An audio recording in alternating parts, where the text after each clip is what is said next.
ഉൽപ്പത്തി 37 അധ്യായം. യാക്കോബ് തൻ്റെ പിതാവിൻ്റെ വിപ്രവാസ നാടായിരുന്ന കാനാൻ ദേശത്ത് വാസമുറപ്പിച്ചു. ഇതാണ് യാക്കോബിൻ്റെ വംശചരിത്രം. ജോസഫ് 17 വയസ്സുള്ളപ്പോൾ തൻ്റെ സഹോദരന്മാരോടൊപ്പം ആടുമേയ്ക്കുകയായിരുന്നു. അവൻ തൻ്റെ പിതാവിൻ്റെ ഭാര്യമാരായ ബിൽഹായുടെയും സിൽഫായുടെയും മക്കളുടെ കൂടെ സഹായിയായി കഴിഞ്ഞിരുന്നു. അവരെപ്പറ്റിയുള്ള ദുർവാർത്ത ജോസഫ് പിതാവിൻ്റെ പക്കലെത്തിച്ചു. ജോസഫിനെ ഇസ്രായേൽ തൻ്റെ മറ്റെല്ലാ മക്കളെയും അധികം സ്നേഹിച്ചിരുന്നു. കാരണം തൻ്റെ വാർദ്ധക്യത്തിലെ മകനായിരുന്നു അവൻ. കൈയുള്ള ഒരു നീളൻ അങ്കി അദ്ദേഹം അവനു വേണ്ടി ഉണ്ടാക്കി. തങ്ങളുടെ പിതാവ് അവനെ അവൻ്റെ സഹോദരന്മാർ എല്ലാവരെയും സ്നേഹിക്കുന്നു എന്ന് അവൻ്റെ സഹോദരന്മാർ കണ്ടു. അതുകൊണ്ട് അവർ അവനെ വെറുത്തു. അവനോട് സൗമ്യമായി സംസാരിക്കാൻ അവർക്ക് കഴിഞ്ഞില്ല. ജോസഫിന് ഒരു സ്വപ്നമുണ്ടായി. അവൻ അത് തൻ്റെ സഹോദരന്മാരോട് വിവരിച്ചപ്പോൾ അവർ അവനെ വീണ്ടും കൂടുതൽ വെറുത്തു. അവൻ അവരോട് പറഞ്ഞു, എനിക്കുണ്ടായ ഈ സ്വപ്നം കേട്ടാലും. ഇതാ, നമ്മൾ പാടത്ത് കറ്റകൾ കെട്ടുകയായിരുന്നു. അപ്പോൾ ഇതാ, എൻ്റെ കറ്റ എഴുന്നേറ്റു. മാത്രമല്ല, അതു നിവർന്നു നിന്നു. ഇതാ, നിങ്ങളുടെ കറ്റകൾ ചുറ്റും വന്ന് എൻ്റെ കറ്റയെ താണുവണങ്ങി. അവൻ്റെ സഹോദരന്മാർ അവനോട് ചോദിച്ചു, നീ ഞങ്ങളുടെ മേൽ രാജാവായിരിക്കുമെന്ന് തന്നെയാണോ? അതോ നീ ഞങ്ങളിൽ ആധിപത്യം സ്ഥാപിക്കുമെന്ന് തന്നെയാണോ? അവൻ്റെ സ്വപ്നങ്ങളും വാക്കുകളും കാരണം അവർ അവനെ വീണ്ടും കൂടുതലായി വെറുത്തു. അവന് വീണ്ടും മറ്റൊരു സ്വപ്നമുണ്ടായി. അവൻ അത് തൻ്റെ സഹോദരന്മാരോട് വർണ്ണിച്ചു. അവൻ പറഞ്ഞു, നോക്കൂ, ഞാൻ വേറൊരു സ്വപ്നം കണ്ടു. ഇതാ, സൂര്യനും ചന്ദ്രനും 11 നക്ഷത്രങ്ങളും എന്നെ താണുവണങ്ങുന്നു.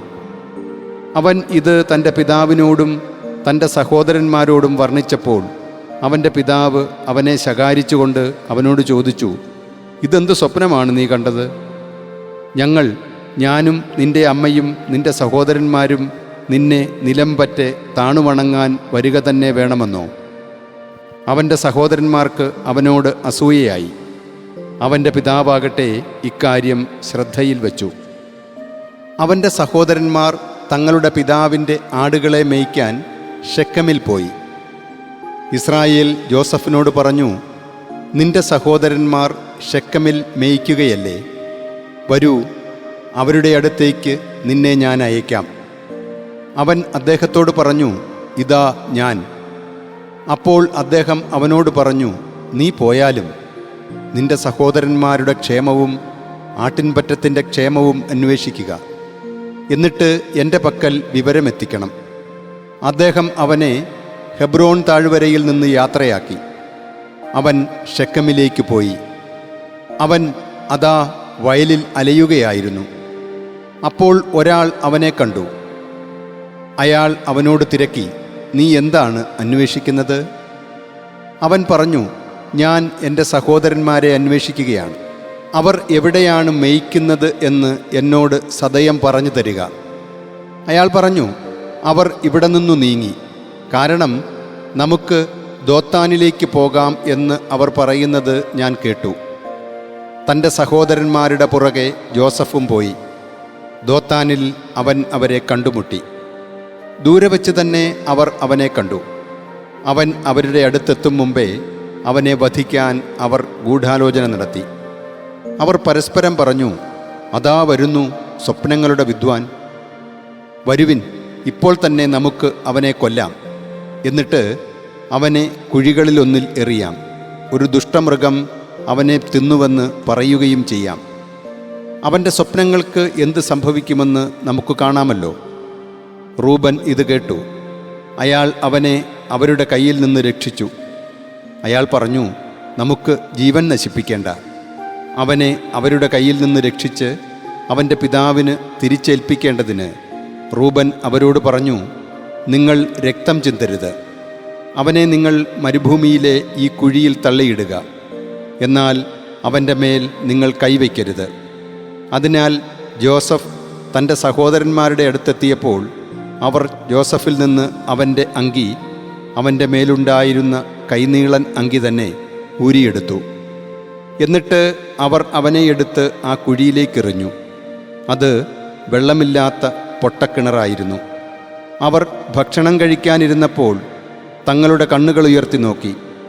അപ്പോൾ അതാ ഗിലെയാദിൽ നിന്ന് ഇസ്മായേല്യരുടെ ഒരു കച്ചവട സംഘം വരുന്നു. തങ്ങളുടെ ഒട്ടകങ്ങൾ സംവഹിച്ചിരുന്ന സുഗന്ധപ്പശയും പരിമളദ്രവ്യവും കുന്തുരുക്കവും ഈജിപ്തിലേക്ക് കൊണ്ടുപോകാനായി അവർ നടന്നു നീങ്ങുകയായിരുന്നു. അപ്പോൾ യൂദ തൻ്റെ സഹോദരന്മാരോട് പറഞ്ഞു, നമ്മുടെ സഹോദരനെ കൊന്ന് അവൻ്റെ രക്തം നാം മറച്ചു വെച്ചതുകൊണ്ട് എന്തു ലാഭം? വരുവിൻ, നമുക്കവനെ ഇസ്മായേല്യർക്ക് വിൽക്കാം. നമ്മുടെ കൈ അവനെതിരെ വേണ്ട, കാരണം അവൻ നമ്മുടെ സഹോദരനാണ്, നമ്മുടെ തന്നെ മാംസം. അവൻ്റെ സഹോദരന്മാർ അത് അനുസരിച്ചു. അവർ ജോസഫിനെ കുഴിയിൽ നിന്ന് വലിച്ചു കയറ്റിയപ്പോഴേക്കും മിദിയാൻകാരായ ആ കച്ചവടക്കാർ കടന്നു വന്നു. ആ ഇസ്മായേല്യർക്ക് 20 വെള്ളിക്കാശിന് ജോസഫിനെ വിറ്റു. അവർ ജോസഫിനെ ഈജിപ്തിലേക്ക് കൊണ്ടുപോയി. കുഴിയുടെ അടുത്തേക്ക് റൂബൻ തിരിച്ചു ചെന്നപ്പോൾ അതാ ജോസഫ് കുഴിയിൽ ഉണ്ടായിരുന്നില്ല. അയാൾ തൻ്റെ വസ്ത്രം വലിച്ചു കീറി സഹോദരന്മാരുടെ അടുത്ത് മടങ്ങിയെത്തി. അയാൾ പറഞ്ഞു, കുട്ടി അവിടെ ഇല്ലല്ലോ, ഞാനിനി എങ്ങോട്ട് പോകും? അവർ ജോസഫിൻ്റെ അങ്കിയെടുത്തു, ഒരു മുട്ടാടിനെ അറുത്ത് അങ്കി രക്തത്തിൽ മുക്കി. അവർ കൈനീളൻ അങ്കി കൊടുത്തയച്ചു. അത് അവരുടെ പിതാവിൻ്റെ അടുക്കൽ എത്തിച്ചവർ പറഞ്ഞു, ഇതു ഞങ്ങൾ കണ്ടെത്തി. ഈ കുപ്പായം അങ്ങയുടെ മകൻ്റേതാണോ അല്ലയോ എന്ന് പരിശോധിച്ചാലും. അദ്ദേഹം അത് തിരിച്ചറിഞ്ഞു. അദ്ദേഹം പറഞ്ഞു, എൻ്റെ മകൻ്റെ കുപ്പായം. ഏതോ ദുഷ്ടമൃഗം ജോസഫിനെ തീർച്ചയായും കടിച്ചു കീറി തിന്നത് തന്നെ. യാക്കോബ് തൻ്റെ വസ്ത്രം വലിച്ചു കീറി അരയിൽ ചാക്കൊടുത്തു. വളരെ നാൾ തൻ്റെ മകനെക്കുറിച്ച് വിലപിച്ചു. അദ്ദേഹത്തിൻ്റെ പുത്രീപുത്രന്മാരെല്ലാം അദ്ദേഹത്തെ ആശ്വസിപ്പിക്കാൻ ശ്രമിച്ചു. എന്നാൽ ആശ്വസിപ്പിക്കപ്പെടാൻ വിസമ്മതിച്ചുകൊണ്ട് അദ്ദേഹം ഇങ്ങനെ പറഞ്ഞു, വിലപിച്ചുകൊണ്ട് തന്നെ എൻ്റെ മകൻ്റെ അടുത്തേക്ക് പാതാളത്തിലേക്ക് ഞാൻ ഇറങ്ങും. അദ്ദേഹം തൻ്റെ മകനെ ഓർത്ത് കരഞ്ഞു. മിദിയാൻകാരാകട്ടെ അവനെ ഈജിപ്തിൽ ഫറവോയുടെ ഒരു ഉദ്യോഗസ്ഥനും കാവൽപ്പടയുടെ നായകനുമായ പൊത്തീഫറിന് വിറ്റു.